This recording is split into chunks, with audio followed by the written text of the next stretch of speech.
नहीं जिनके साम्य भाव धन रखते हैं, निज पर के हित साधन में जो निश दिन तत्पर रहते हैं। स्वार्थ त्याग की कठिन तपस्या बिना खेत जो करते हैं, ऐसे ज्ञानी साधु जगत के दुख समूह को हरते हैं। बोलो पंच परमेष्ठी भगवान की, 1008 से आदिनाथ भगवान की, अंतिम तीर्थेज भगवान महावीर स्वामी की जय। बोलो आचार्य भगवान गुरुवर श्री विशुद्ध सागर मुनि महाराज की जय। बोले मुनि श्री सुप्रभ सागर जी महाराज की जय। बोले मुनि श्री प्रणत सागर जी महाराज की जय। जिन बंधु, समीचीन विकल्पों का सम्यक समाधान, इस कार्यक्रम में मैं आप सभी का स्वागत करता हूं। YouTube चैनल सुप्रभ उवाच की प्रस्तुति समीचीन विकल्पों का सम्यक समाधान। समीचीन विकल्प, जी हाँ, जो विकल्प समीचीन है उसी का ही सम्यक समाधान यहाँ दिया जाता है। अब आप कहोगे क्या समीचीन और क्या असमीचीन? तो समीचीन और असमीचीन इसके बारे में भी हम आप मुनिश्री के मुखारविंद से सुनेंगे कि किसको समीचीन कहा जाएगा और किसको असमीचीन कहा जाएगा।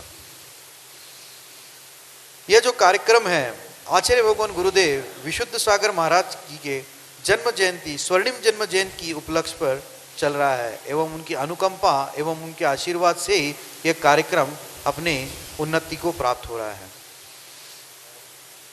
इस कार्यक्रम के माध्यम से देश विदेश एवं जो ऑनलाइन के माध्यम से या उपस्थित हुए जो श्रावकगण हैं, उनके मन में जो समीचीन विकल्प उठ रहे हैं, उनका जो समाधान होता है, उसका यह कार्यक्रम स्वरूप में आपको प्रस्तुतिकरण किया जाता है और वह ये कार्यक्रम YouTube के चैनल से प्रसारित होता है। YouTube पे आप सुप्रभ उवाच के नाम से सर्च कर सकते हैं एवं वो YouTube के चैनल को वहाँ पे सब्सक्राइब कर लीजिए। इसके फ़ायदे हैं कि सब्सक्राइब करने से आपको जो भी मुनिश्री के प्रवचन उस पर अपलोड होते हैं उसका नोटिफिकेशन आपको आपके स्मार्टफोन पे मिलेगा। आपका ज़्यादा समय नहीं लेते हुए मैं मुनि श्री प्रणत सागर जी महाराज के चरणों में बारंबार नमोस्तु करता हूँ एवं उनसे विनय करता हूँ कि आज के कार्यक्रम को गति प्रदान करें। नमोस्तु नमोस्तु नमोस्तु। ओम नमः सिद्धेभ्य। पंच परमेष्ठी भगवान की, परम पूज्य आचार्य भगवंत गुरुवर विशुद्ध सागर जी मुनि महाराज की, परम पूज्य मुनि श्री सुप्रभ सागर जी महाराज की।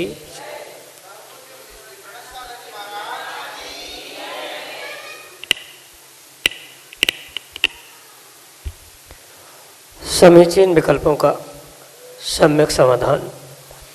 सम्यक ज्ञान की एक ऐसी अनूठी विधा जिसे परम पूज्य मुनि श्री सुप्रभ सागर जी महाराज ने सम्यक समाधान नाम दिया। सम्यक समाधान और समीचीन विकल्प जो एक अनूठा कार्य है, वह हम सभी हमारी आत्मा के कल्याण का मार्ग प्रशस्त करने वाला है। और परम पूज्य आचार्य भगवंत गुरु विशुद्ध सागर जी महाराज के मंगल सभा शिष्य, उन्हीं के सुयोग्य शिष्य परम पूज्य मुनि श्री सुप्रभ सागर जी महाराज, हम सभी अनेकानेक सुधी स्वाध्यायी श्रावक श्राविकाओं के समीचीन विकल्पों का सम्यक समाधान प्रतिदिन आगमोक्त विधि से हम सभी को प्रदान कर रहे हैं। देश के विभिन्न प्रांतों से अनेकानेक समीचीन विकल्प हमें यहाँ प्रतिदिन प्राप्त हो रहे हैं और परम पूज्य मुनि श्री उनका हम सबको समाधान प्रदान कर रहे हैं। प्रारंभ करते हैं आज का सम्यक समाधान। और आज का पहला विकल्प डॉक्टर पंडित सुनील जैन संचय, ललितपुर उत्तर प्रदेश से, परम पूज्य मुनिश्री के चरणों में कोटि कोटि नमोस्तु निवेदित करते हुए अपना समीचीन विकल्प रख रहे हैं कि महाराज जी, आजकल अक्सर देखने में आता है कि शांति धारा में विभिन्न आचार्यों मुनि आरिकाओं के नाम लेकर आरोग्यार्थम बोलते हैं, जबकि वे स्वस्थ होते हैं। हमेशा साधुओं को शांति धारा में आरोग्यार्थम बोले जाने से समाज में इससे भ्रम फैलता है कि हमारे साधु हमेशा अस्वस्थ बने रहते हैं। देखने में यह भी आता है कि शांति धारा का सही उच्चारण तो बड़े बड़े विधानाचार्य भी नहीं कर पा रहे हैं, और बीच बीच में टीवी पर देखने वाले सुनने वाले जैसी भाषा से शांति धारा का कितना लाभ मिलता है। इसी तरह अनुपस्थित पदाधिकारियों के नामों का उच्चारण करना क्या उचित है? हमारे समीचीन विकल्प का सम्यक समाधान करने की अनुकंपा करें। नमोस्तु महाराज जी, नमोस्तु। ओम नमः सिद्धम। परम पूज्य आचार्य भगवान गुरुवर विशुद्ध सागर जी महाराज जी की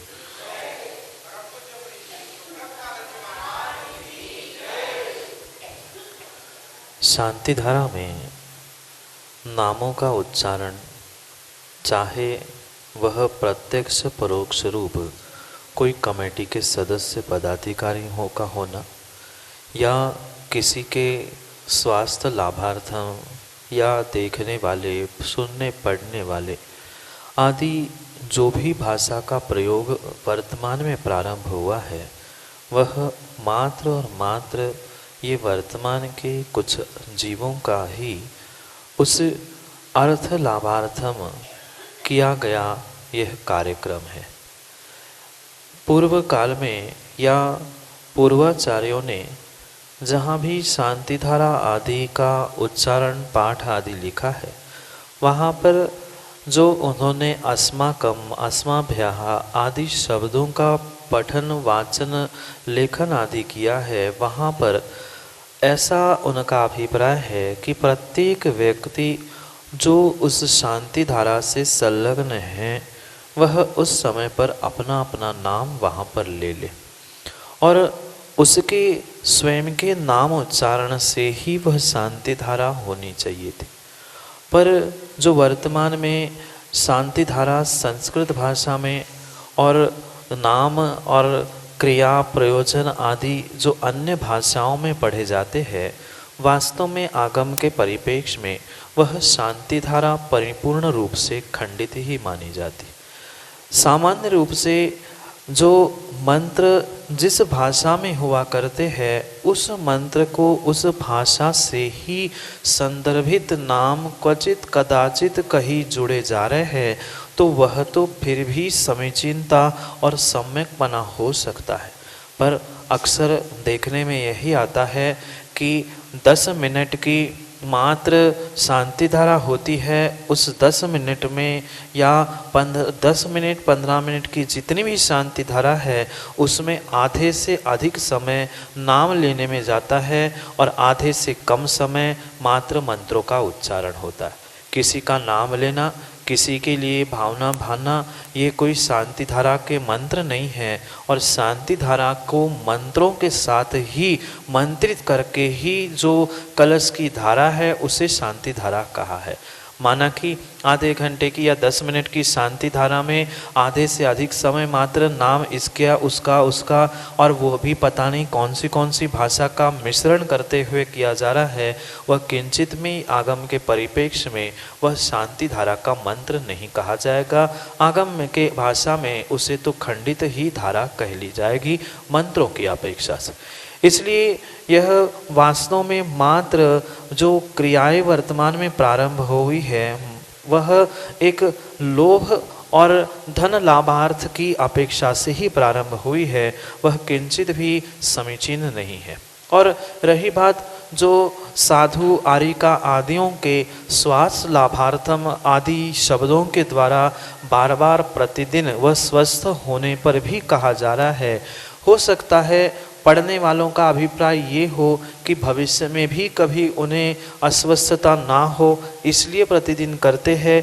पर पंडित जी, ये आपका विचार भी सही है कि अगर ऐसा प्रतिदिन व्यक्ति सुनता रहेगा कि सुप्रभ सागर स्वास्थ्य लाभार्थम, तो प्रत्येक समय सुनने वाले को यही लगेगा कि कहीं ना कहीं वह बीमार है या कुछ ना कुछ ऐसी विसंगति उनके साथ है कि जिसके लिए आप करा रहे हो। इसलिए बहुत अच्छी बात तो यही है कि वास्तव में जो अस्वस्थ है या वास्तव में जहाँ ज़रूरत है उस स्थान पर उनके लिए स्वास्थ्य लाभार्थम बोला जाए।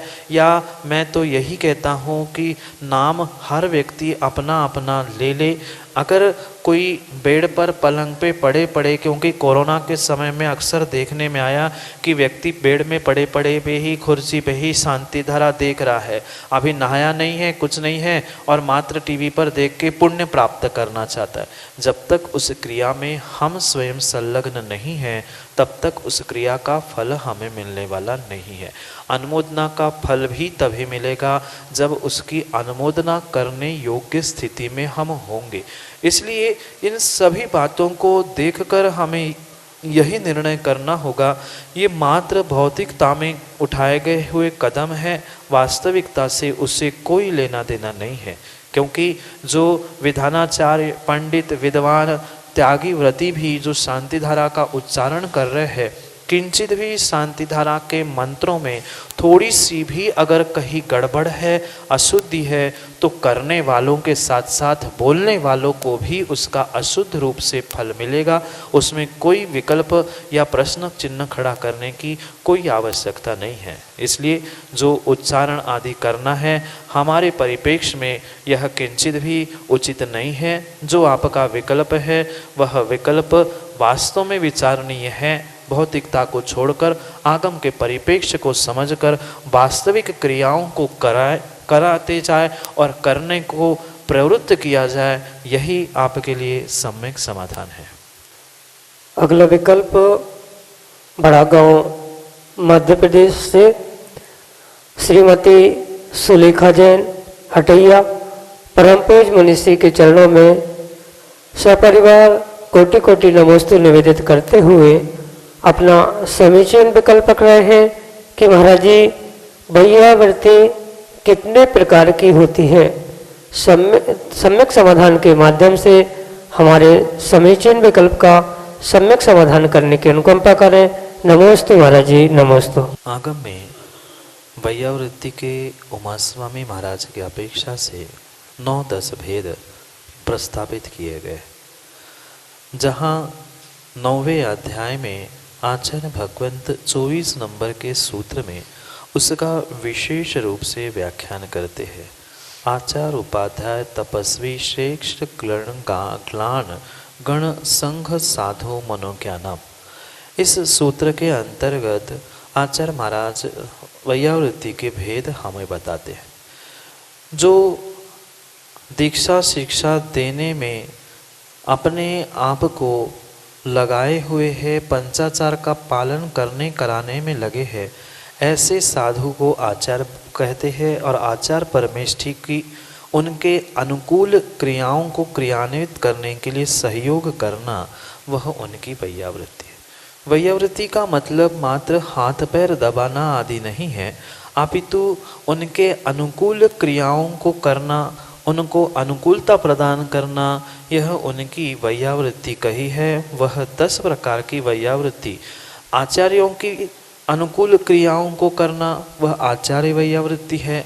उपाध्याय पाठन पठन का काम करने वाले साधुओं की वैसी वैयावृत्ति, अनुकूलता से सहयोग करना, ये उपाध्याय वैयावृत्ति है। जो तपस्वी है उनकी तपस्या में अनुकूलता प्रदान करना, ये उनकी तपस्वियों की वैयावृत्ति रूप तपस्वी वैयावृत्ति है। शैक्ष यानी जो पढ़ने लिखने वाले हैं उनको किस प्रकार का आहार कराना चाहिए, उनको किस प्रकार की सुविधाएं प्रदान करनी चाहिए आदि, वह शैक्ष के अंतर्गत आने वाली वैयावृत्ति है। ग्लान यानी कोई रोगी दीनहीन साधु है तो उसको किस औषधि से, किस प्रकार से उसकी सेवा, उनकी अनुकूलता बनाई जा सकती है, यह ग्लान नाम की वैयावृत्ति है। गण यानी साधुओं के समूह को गण कहते हैं। वह गण यानी पूरे साधु के समय को मौसम आदि, प्रकृति आदि देखकर उनकी अनुकूलता, आहार विहार आदि की व्यवस्था बनाना, यह उनकी गण नाम की वैयावृत्ति है।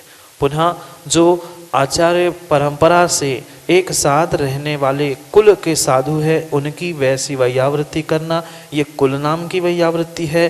संघ चतुर्विध प्रकार का संघ कहा जाता है। आचार्य मुनि आरिका श्रावक श्राविका रूप जो चतुर्विध संघ है, साथ साथ ऋषि मुनि यति अनगार इस प्रकार का भी जो चतुर्विध संघ है, उनकी अनुकूल प्रक्रिया या संयम आदि के अनुकूल क्रियाओं को करना वह संघ की वैयावृत्ति है। जो बहुत समय से चिर दीक्षित दीक्षा को प्राप्त या चिर दीक्षित जो साधु है उन्हें साधु कहते हैं, और ऐसे साधुओं की वैयावृत्ति करना ये साधु वैयावृत्ति है। पुनः जो मनोज्ञ यानी जनप्रिय सबको प्रिय लगने वाले जो साधु है उनकी वैयावृत्ति करना ये मनोज्ञ वैयावृत्ति के इस प्रकार से ये आचार्य उमा स्वामी महाराज ने 10 प्रकार के वैयावृत्ति के भेद कहे और संक्षेप से इसका यही व्याख्यान है। विस्तार से आप सर्वार्थ सिद्धि आदि ग्रंथों में इस वैयावृत्ति के भेदों को और विस्तार से समझ सकते हो। यही आपके लिए सम्यक समाधान। अगले विकल्प के लिए चिरगांव झांसी उत्तर प्रदेश से रुचि जैन हमारे सामने है, जो कि अपना समीचीन विकल्प परम पूज्य मनीषी के समक्ष रख रहे हैं। नमस्ते करती हूँ। हे गुरुवर, मेरा शंका समाधान ये है कि क्या कहलाते अष्टमी और चतुर्दशी के दिन तत्वार सूत्र क्यों नहीं पढ़ा जाता है? इसका शंका समाधान करें। नमोस्तु गुरु, नमोस्तु। तत्वार्थ सूत्र एक सूत्र ग्रंथ होने की अपेक्षा से अष्टमी चतुर्दशी को उसका पठन पाठन करने के लिए निषेध कहा गया है। जो सूत्र में यानी संक्षेप में सिद्धांतों का प्ररूपण होता है उसे सूत्र कहते हैं, और ये तत्वार्थ सूत्र स्वयं में ही अपने आप में एक संक्षेप सिद्धांतों का कथन होने से वह भी सूत्र ग्रंथ ही कहा जाता है। और ये स्पष्ट आगम का आदेश है, आचार्यों का आदेश है कि जहाँ सिद्धांत सूत्र आदि का पठन पाठन होता है तो अष्टमी चतुर्दशी जैसे पर्व के दिनों में या विशेष हर्ष विशेष दुख के दिनों में इन सिद्धांत और सूत्र ग्रंथों का पठन पाठन नहीं किया जाता, क्योंकि उस समय पर हमारे परिणाम और हमारे जो भाव होते हैं वह स्थिर नहीं हो पाते। इसलिए इन सूत्र ग्रंथों को और सिद्धांत ग्रंथों को इन दिनों में पढ़ने का निषेध है। यही आपके लिए सम्यक समाधान। अगले विकल्प के लिए अनिल जैन अल्लू भैया चिरगांव उत्तर प्रदेश से, जो कि दिगंबर जैन समाज के महामंत्री हैं, और वह अपना समीचीन विकल्प परम पूज्य मनीषी के समक्ष रख रहे हैं। हे गुरुवर, नमोस्तु नमोस्तु नमोस्तु। अभी आपने अपने प्रवचन में कहा था कि हम चिरगांव से गुरसराय के लिए बैठे बस में तो पहुंच ही जाएंगे, आज नहीं तो कल। इसी प्रकार हम ये पूछना चाहते हैं आपसे, क्या वो कल आपके दर्शन का मुझे मिलेगा? वो सन 2021 होगा क्या? गुरुवर, नमोस्तु नमोस्तु नमोस्तु। बहुत अच्छा प्रश्न है। जब व्यक्ति ने निर्णय धारण कर ही लिया है तो उस निर्णय को और उस क्रिया के फल को जीव अवश्य ही अपने समय आने पर प्राप्त करता है। और मैं तो यही आपको आशीष देते हुए कहता हूँ कि 2021 ही क्या, आपकी प्रबल भावना और पुण्य रहेगी तो हर साल गुरु के दर्शन आपको आपके चिरगांव में हो सकते हैं। पर आवश्यकता सम्यक पुरुषार्थ और पिछले भाग्य की है। भाग्य और पुरुषार्थ दोनों अगर साथ देंगे तो नियम से हर वर्ष आपको आपके नगर में साधुओं का और गुरु का समागम प्राप्त होगा, उसमें शंका करने की बात नहीं है। यही आपको और पूरे चिरगांव समाज को परम आशीष के साथ आपका सम्यक समाधान। अगले विकल्प के लिए श्रीमती रिंकी चौधरी चिरगांव झांसी उत्तर प्रदेश से अपना समीचीन विकल्प के साथ हमारे सामने। श्री के चरणों में मेरा बारंबार नमोस्तु नमोस्तु नमोस्तु। महाराज श्री, मेरा प्रश्न है, पहली प्रतिमा का स्वरूप क्या है और इसके नियम क्या हैं? आचार्यों ने श्रावकों के लिए उन 11 प्रतिमाओं का व्याख्यान किया है जो कि श्रावकों का धर्म कहा गया है। उसमें से पहली प्रतिमा का स्वरूप या पहली प्रतिमा का नाम दर्शन प्रतिमा है। दर्शन प्रतिमा से मतलब ये नहीं है कि प्रतिदिन हम मात्र भगवान के दर्शन करें। वहाँ दर्शन से अभिप्राय सम्यक दर्शन से है। जो सम्यक दर्शन के 25 दोष कहे गए हैं, उन 25 दोषों से रहित होकर 25 गुणों से युक्त होकर सच्चे देव शास्त्र गुरु उन पर जो हमारा अकाट्य श्रद्धान है उसको प्राप्त कर लेना, ये उस हमारी दर्शन प्रतिमा का स्वरूप कहा गया है। 25 दोष आप बहुत अच्छे से जानते ही होंगे। जो 8 मद आदि दोष है, 6 अनायतन, 3 मूढ़ता आदि जो 25 दोष है, 8 दोष, इनको मिलाकर जो ये 25 दोष कहे गए हैं, उनसे निवृत्त होकर या इन अतिचारों से दूर होकर जो श्रद्धान रूप परिणति है, वह पहले प्रतिमा का सामान्य स्वरूप है। उसमें अभ्यास रूप में भोजन की शुद्धता, परिणामों की और मन वचन काय की शुद्धता, एक समय सामायिक का अभ्यास आदि अनेक क्रियाओं से उसका स्वरूप आचार्य भगवंत ने प्रस्थापित किया है। उसको विस्तार से समझने के लिए अभी यहाँ समय नहीं है। आप विस्तार से उसे ग्रंथों में रत्नकर्ण श्रावकाचार या आचार्य भगवंत के श्रावक धर्म देशना में उसका स्वरूप आचार्य भगवंत ने विस्तार से कहा है, या फिर कभी समय पर प्रत्यक्ष रूप से उसको विस्तार से समझने योग्य है। पर संक्षेप में निरतिचार, सम्यक दर्शन का पालन, शुद्ध भोजन का, समय पर सामायिक प्रतिक्रमण आदि का अभ्यास, यह सामान्य रूप से संक्षेप में उसका स्वरूप है और यही आपके लिए सम्यक समाधान। अगले विकल्प के लिए चिरगांव झांसी उत्तर प्रदेश से अनन्य गुरु भक्त श्रेयांश जैन बिल्लू सर हमारे सामने हैं, जो कि अपना समीचीन विकल्प परम पूज्य मुनिश्री के समक्ष रख रहे हैं। मर्यादा की या समता भाव धारण करने की लिमिट क्या होनी चाहिए आज के संदर्भ में? यदि जिन साधुओं पर या जिन मंदिर पर कोई उपसर्ग आए, तब किस प्रकार की समता धारण करना चाहिए या अपने संसाधनों का प्रयोग कर लेना चाहिए? नमोस्तु बुद्धि। समता, समत्व भाव एक जीवन के ऐसे परिणाम और ऐसे क्षण होते हैं जहाँ हमें अच्छे बुरे सुख दुख आदि में विकल्प नहीं होता। जो समता भाव या सामायिक आदि की व्याख्या की जाती है, वह एक श्रावक की अपेक्षा से निर्धारित काल या निर्धारित समय में ही संभव हो सकती। अगर श्रावक ने 24 घंटे समता भाव धारण कर लिए तो वह शीघ्र ही साधु बन जा सकता। पर जो विकल्प आपने समता से संदर्भित रखा है, वहाँ पर एक श्रावक का प्रथम कर्तव्य तो यही है कि माध्यस्थ भावम विपरीत वृत्ति, पर वह विपरीतता को भी प्राथमिक अवस्था में, जहाँ हमारी स्वयं की क्षति नहीं हो, हमें कर्मबंध पाप आदि का नहीं हो, इस प्रकार से अगर उस विपरीतता को हम ठीक कर सकते हैं तो वहाँ तक तो हमें उस विपरीतता को सुधारने का एक श्रावक को प्रयोग करना चाहिए।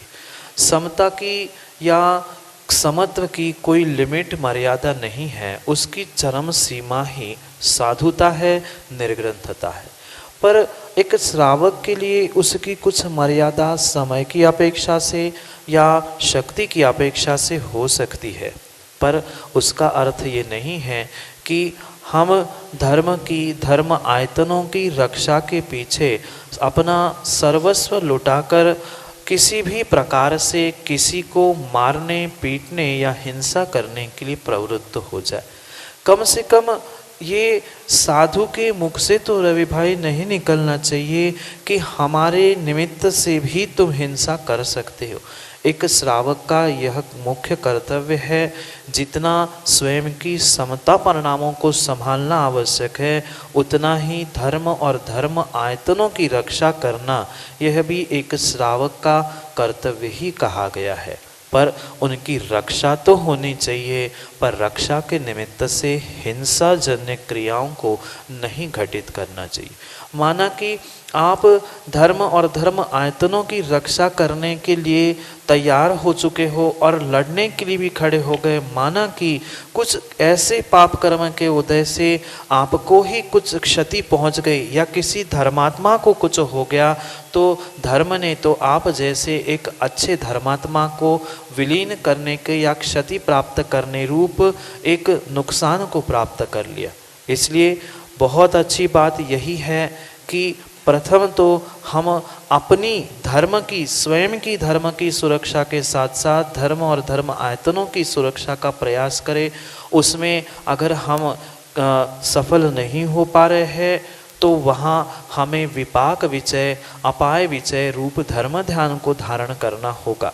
अन्यथा किसी भी प्रकार से मैं वह उपदेश दे ही नहीं सकता कि देश की, राष्ट्र की, धर्म की, आयतनों के लिए भी तुम तलवार लेकर लड़ने खड़े हो जाओ। साधु की वचन गुप्ती नहीं तो कम से कम भाषा समिति का पालन करके ही उन्हें उपदेश आदि देना चाहिए। पर यह भी परम सत्य है, श्रावक के लिए मात्र और मात्र संकल्पी हिंसा का निषेध है। विरोधी, आरंभी आदि हिंसाओं का उनका त्याग नहीं है।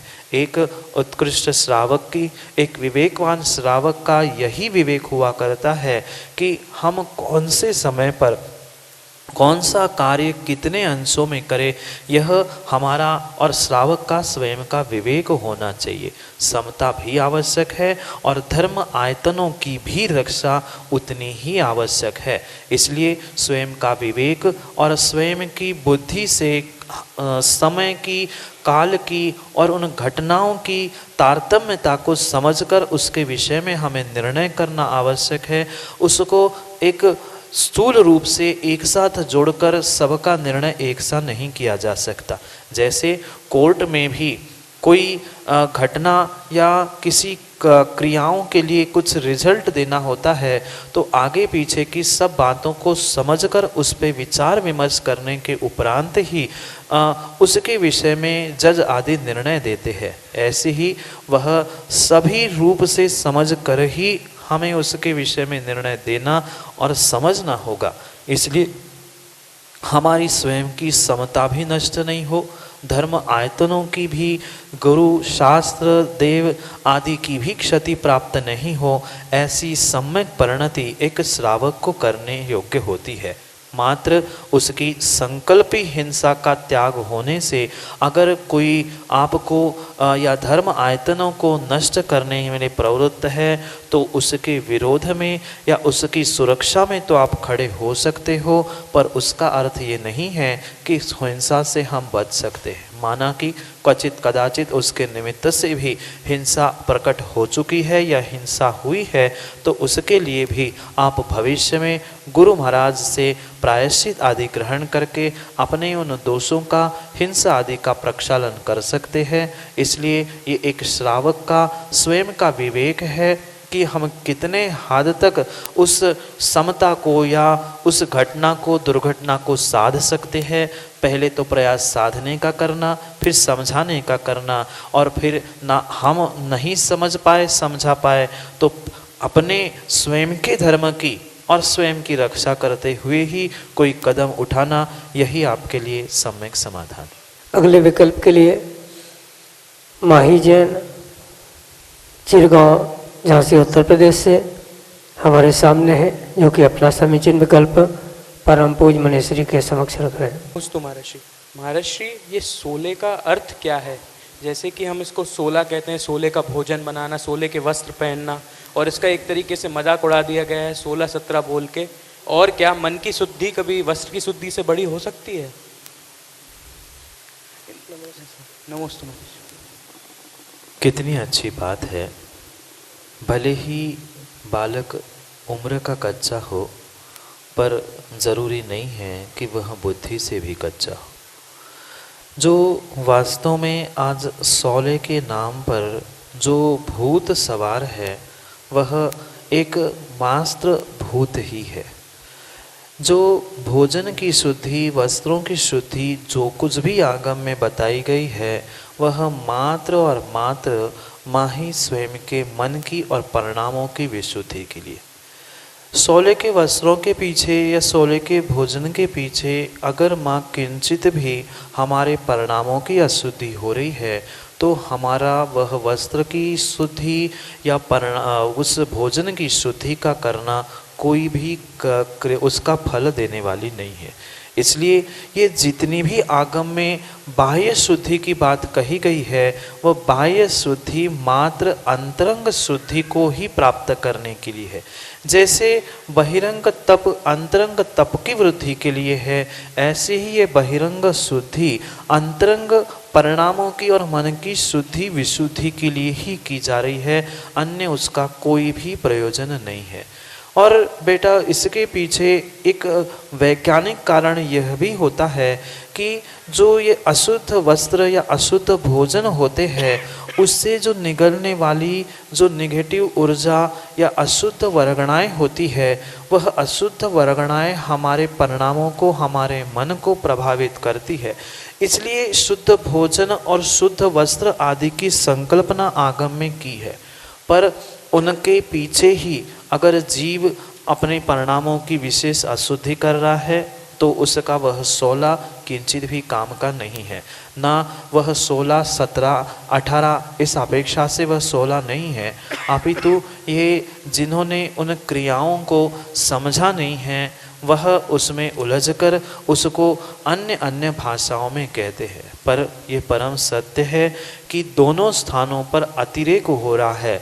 जो 16 करता नहीं है, वह चिढ़ाने के लिए 16, 17 आदि की भाषा करता है, और जो 16 ही कर रहे हैं, वह उसके पीछे के कारण को नहीं जानने के कारण उसे फल को प्राप्त नहीं हो रहे हैं। जबकि एक 16 शुद्धि करने के बाद भी फल को प्राप्त नहीं कर पा रहा है, और दूसरा उसको ना करते हुए भी फल को प्राप्त नहीं कर पा रहा है, क्योंकि एक मात्र ज्ञान के अभाव में क्रिया कर रहा है और एक मात्र क्रिया के अभाव में ज्ञान प्राप्त कर रहा है। इसलिए दोनों का वह ज्ञान और क्रिया व्यर्थ है।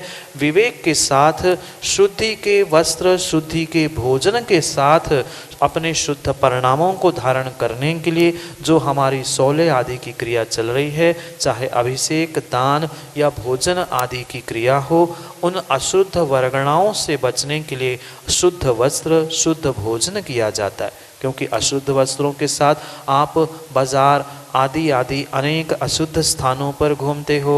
लघु शंका, दीर्घ शंका आदि के निमित्त से जो अशुद्ध वर्गणाएं, कीटाणु आदि जो उसमें जुड़े हैं, उसके साथ भोजन, उसके साथ अभिषेक, दान आदि करने से वह अशुद्ध वर्गणा ही एक दूसरे को हम पास करते हैं, एक दूसरे को प्रदान करते हैं। इन सब से बचने के लिए शुद्ध वस्त्र, शुद्ध भोजन आदि की व्यवस्था आगम में बनाई गई है। पर इसलिए इसके साथ साथ हमें उसके कारण यादे शुद्ध परिणाम परिणति को भी प्राप्त करना आवश्यक है। शुद्ध परिणाम और शुद्ध परिणति के साथ अगर शुद्ध वस्त्र और शुद्ध भोजन हो रहा है, तो वह वास्तव में आगम के परिप्रेक्ष्य में उत्कृष्ट कार्य है। आप और सभी उसको प्राप्त करें, इसी भावना से आपके लिए यह सम्यक समाधान। जय जिनेन्द्र बंधु, समीचीन विकल्पों का सम्यक समाधान, यह कार्यक्रम का लाभ हम सभी ले रहे थे। यह कार्यक्रम प्रतिदिन 5:13 पे सुप्रभ उवाच यूट्यूब चैनल पे प्रसारित होता है। यह कार्यक्रम का पुनः प्रसारण फेसबुक के माध्यम से भी होता है। अगर आप फेसबुक के उपभोक्ता हो और फेसबुक के माध्यम से इस कार्यक्रम का लाभ लेना चाहते हो, तो आप फेसबुक पर सुप्रभ उवाच या श्रमण सुप्रभ सागर जी महाराज के नाम से पेज है, उसके माध्यम से इसका लाभ ले सकते हो। प्रतिदिन 5:13 पे इसका प्रसारण यूट्यूब चैनल सुप्रभ उवाच पे होता है। तो यह चैनल यूट्यूब पे आता है, ना कि टीवी पे। अगर आप इसको यूट्यूब पे सुप्रभ उवाच सर्च करोगे और उसके माध्यम से आपको सब्सक्राइब करना पड़ेगा, ताकि इसके नोटिफिकेशन आपके स्क्रीन पे आ जाएंगे। अगर आप इस कार्यक्रम से जुड़ना चाहते हो, अगर आप इस कार्यक्रम के माध्यम से अपना समीचीन विकल्पों का सम्यक समाधान प्राप्त करना चाहते हो तो आप हमें व्हाट्सएप के माध्यम से टेक्स्ट मैसेज, ऑडियो मैसेज या वीडियो मैसेज हम तक पहुंचा सकते हो। अगर यह हमें जो नीचे स्क्रॉल पे पट्टी पे नंबर चल रहे हैं, आप उसके माध्यम से भी इसका लाभ ले सकते हो। अगर आपके सुविधा के लिए मैं यह नंबर दोहराता हूँ, 8707548811, 8707548811।